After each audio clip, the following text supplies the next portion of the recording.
దేవుని వాక్యం చదువుకుందాము.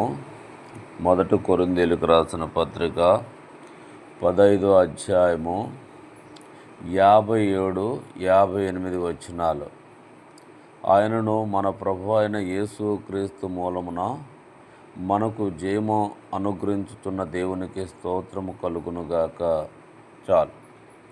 కాబట్టి దేవుడు యేసు క్రీస్తు ప్రభువారి మూలముగా మనకు జయము అనుగ్రహించుటకు యేసు ప్రభువారిని లోకానికి దేవుడు పంపిస్తూ వచ్చాడు. కాబట్టి మనకు జయము ఎలా కలుగుతుంది, మన జయ జీవితం ఎలా జీవిస్తాం, ఈ లోకములో మనము సాతాను శక్తిని ఎలా ఓడించగలము, ప్రతి కీడుని ఎలా తప్పించుకోగలము అని మనం ఆలోచన చేస్తే ప్రార్థన మూలంగా దేవుడి దగ్గర మోకాళ్ళు వేసుకొని ప్రార్థన చేసుట ద్వారా మనం జయ జీవితం జీవించగలము. సాతాను తీసుకొస్తున్న ప్రతి శోధనని దూరపరచుకోగలం. చూడండి 58వ వచనం.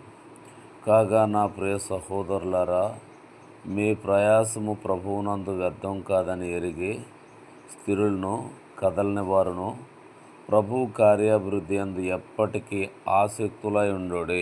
చాలు. కాబట్టి మన ప్రయాస ప్రభువునందు వ్యర్థము కాదు.